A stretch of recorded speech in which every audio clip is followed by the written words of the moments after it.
It's linked to millions of deaths. It plays a role in accidents, violence, and disease. And if a brand new chemical did all that today, most people assume it would be banned instantly. So here's the question that messes with everyone. Why isn't alcohol banned? Not, why do people drink it? Why do governments allow it? Why can you buy it at a grocery store, while other drugs are treated like a national emergency? And before we start, I need to say this clearly. This video is not a commercial for drinking. Alcohol can ruin health, families, and lives. We're talking about policy and history, not giving anyone a reason to pick up a bottle. Okay, now let's uncover the surprising logic behind something you see every day. 9 reasons alcohol is not banned. Reason number 9 starts before history books. Fermentation is not an invention. It's something nature does. Fruit ferments on the ground. Grain ferments when it gets wet. Yeast shows up, does its thing, and suddenly sugar becomes alcohol. So alcohol didn't enter human life as a party drug. It entered as a byproduct of food. And once humans noticed it, they learned to control it.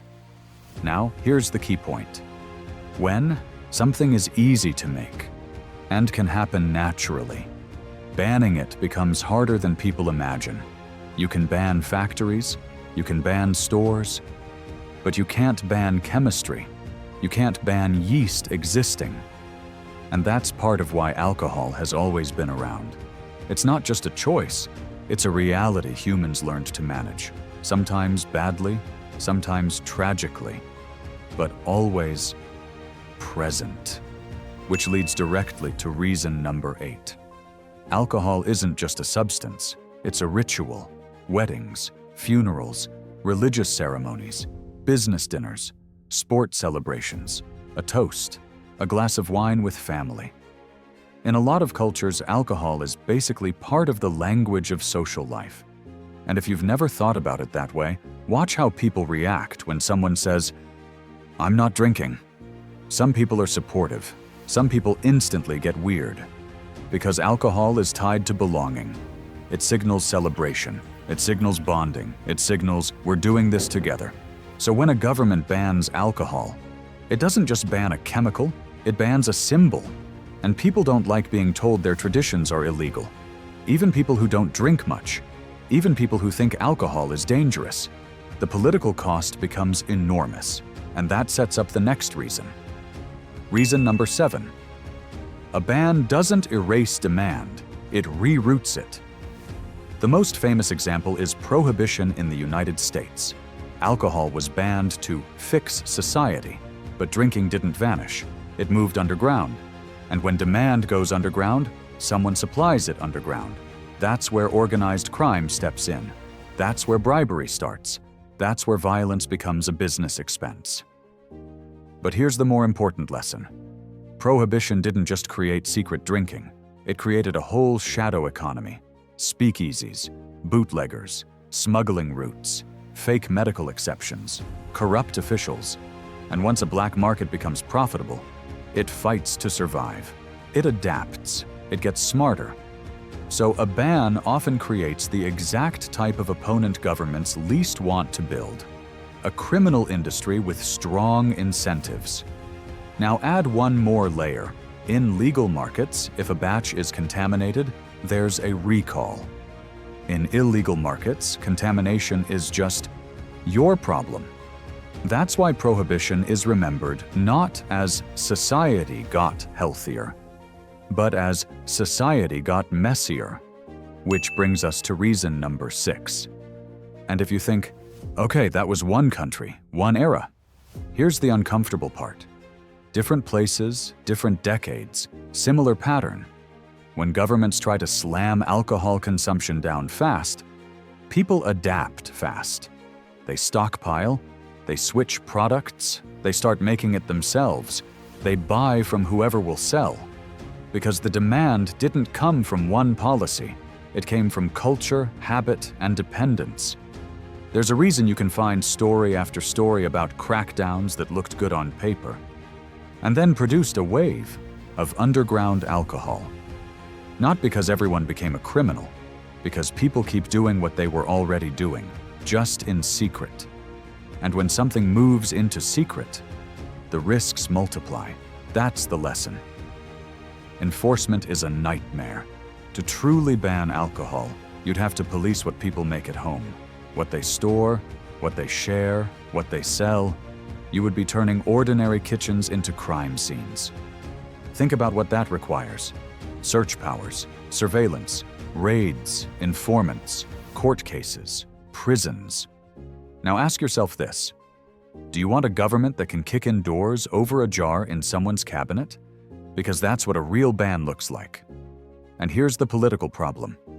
When millions of people break a law casually, the law stops feeling like justice and starts feeling like theater.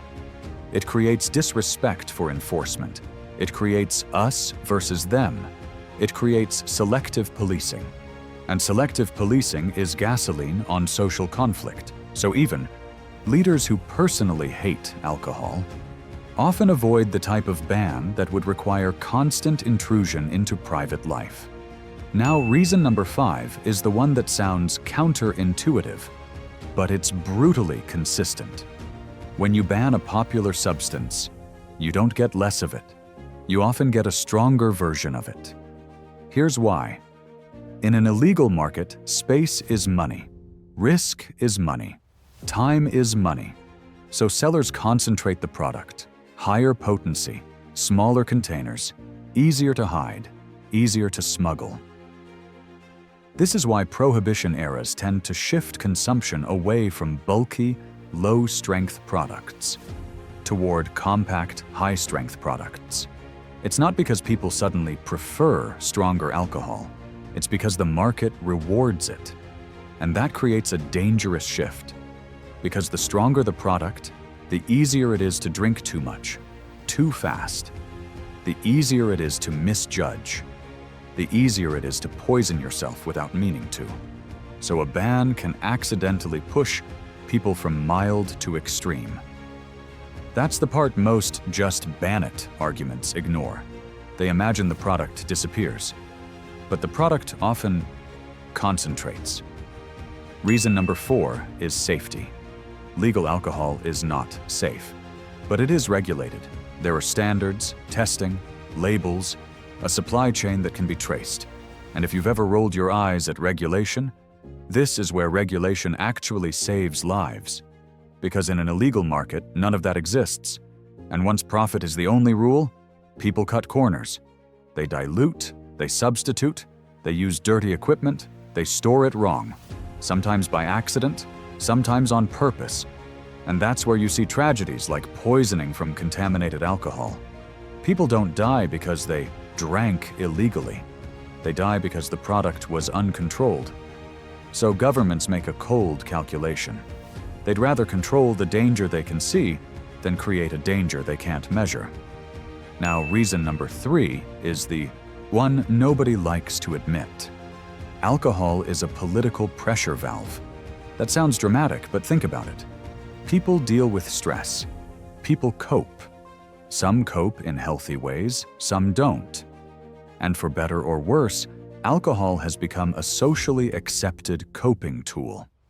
When a society suddenly removes a coping tool that millions rely on, you don't just get healthier citizens, you can get instability, anger, underground substitutes. People don't just say, "Oh well," and go meditate. They look for the next legal outlet. Sometimes that's gambling. Sometimes it's prescription pills. Sometimes it's harder drugs. Sometimes it's just a different kind of risky behavior. And even when people don't switch substances, they can switch mood. When a government takes away a familiar escape, the public doesn't experience it as a health intervention. They experience it as a punishment, especially if they weren't the ones causing trouble in the first place. Because most drinkers are not daily heavy drinkers. They're occasional. They drink at birthdays, at dinners, at weddings. So if you ban alcohol, you're not just targeting problem drinkers, you're targeting normal social life, for a huge chunk of the population. And that creates a weird coalition. People who love alcohol join forces with people who barely drink, because both groups hate being controlled. Then there's the dependence issue. Some people can quit overnight, some can't. And for people who are physically dependent, stopping suddenly can be medically dangerous. So a sudden ban can create a public health crisis in the short term, even if the long-term goal is health. In other words, alcohol isn't just a toxin we tolerate. It's a habit built into the way society decompresses. And governments, whether we like it or not, care about stability. Which brings us to reason number 2. Reason number 2. Alcohol is a money machine, not just for companies, for governments. When alcohol is legal, it can be taxed, it can be licensed, it can be monitored, it can fund public services, and politicians can pretend the money is free. And it's not only tax revenue, it's the entire ecosystem around it. Farms that grow grapes and barley, factories and bottling plants, restaurants and bars, hotels and events, sports sponsorships, tourism, jobs, rent, supply chains. Now imagine a total ban. You don't just lose the tax base, you crash a chunk of the hospitality economy overnight. And then you replace that legal economy with an illegal one, meaning no taxes, no safety standards, no age checks, no worker protections, just cash, crime, and corruption. And that forces another ugly calculation.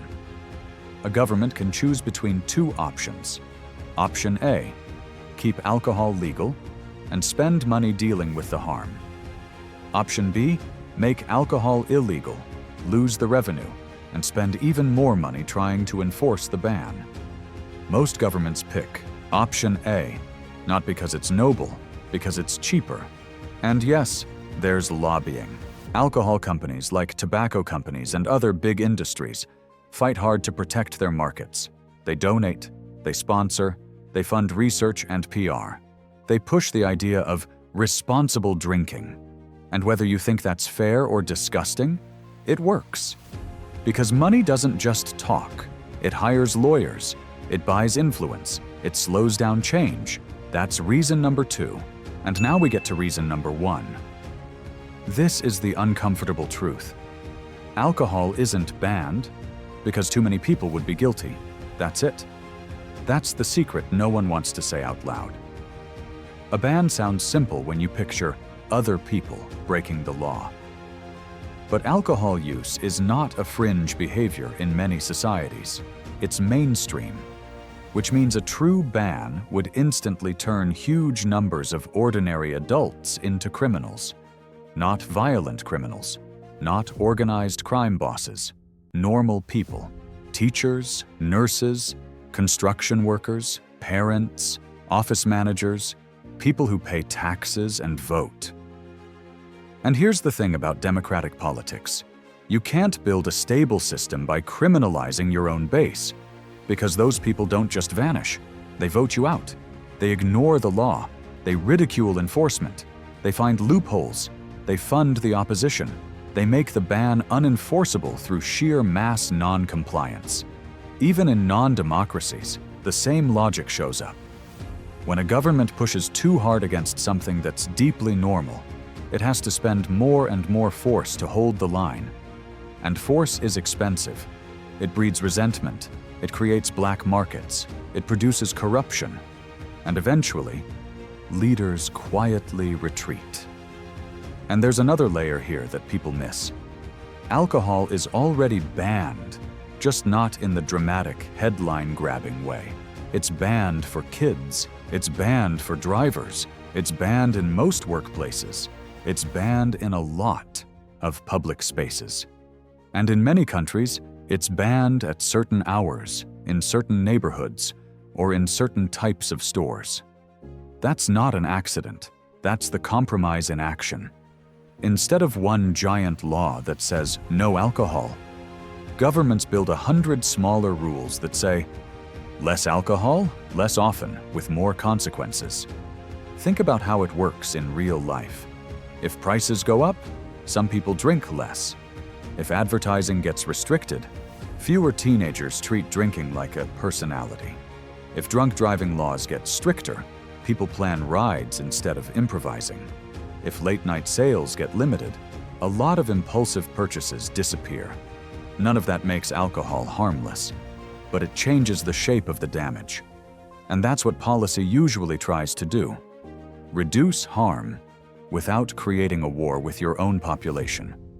Because the moment you declare war on something normal, you have to keep escalating to win. And here's the catch. Escalation doesn't just hit bad people, it hits everyone. It hits the quiet couple who split a bottle of wine on Friday. It hits the immigrant family whose culture includes homemade fermented drinks. It hits the restaurant owner who's barely surviving. It hits the bartender who's paying rent. It hits the police officer who'd rather be dealing with real emergencies than searching garages for homebrew. A ban isn't just a moral statement. It's a redistribution of pain. Some people would benefit. Some people would suffer. And the people who suffer loudly tend to be the ones with the power to change the law. That's the political reality underneath the moral debate. So alcohol ends up in a weird category. It's harmful, it's addictive, it contributes to violence and disease, and still, it stays legal. Because banning it would require a level of surveillance, policing, and punishment that most people would never accept. And because the people who make the laws often drink too. That's the part that stings. It's not just the alcohol industry keeping it alive. It's us. It's society's appetite for a substance that helps people feel less anxious, less awkward, less stressed for a few hours. And once a habit is that widespread, politics stops being about what's ideal and starts being about what's survivable. So if the real question isn't, why isn't it banned? The real question becomes, what do you do instead? Because doing nothing isn't neutral. Doing nothing means the harm continues. So the middle path is what most countries land on. Regulate it, tax it, restrict it, educate people about it, punish dangerous behavior around it, like drunk driving and violence, and expand treatment and support for people who get trapped by it. You can think of that as hypocrisy. Or you can think of it as harm reduction. Not perfect, just workable. And maybe that's the real truth nobody likes to say. Alcohol isn't legal because it's safe. It's legal because society can't agree to live without it, at least not yet. And if that ever changes, it won't start with a ban. It'll start with culture. It'll start with people choosing alcohol-free options without feeling judged. It'll start with fewer events built around getting wasted. It'll start with more honest conversations about how much damage normal drinking can still do. Because laws follow people, not the other way around. So here's a question to leave you with. If alcohol were invented today, would it pass safety standards? Would it be approved? Or would it be treated like a controlled substance from day one? And if your answer is no, then the next question is even harder. If it shouldn't be approved, what does that say about what we already accept, just because it's familiar? If you want, drop a comment with the strongest reason you think alcohol stays legal. And if this video helped you see the topic differently, subscribe for more videos that unpack the uncomfortable logic behind everyday systems. And if alcohol has been a problem in your life or someone close to you, you're not alone. Support exists, and getting help is not weakness. Thanks for watching.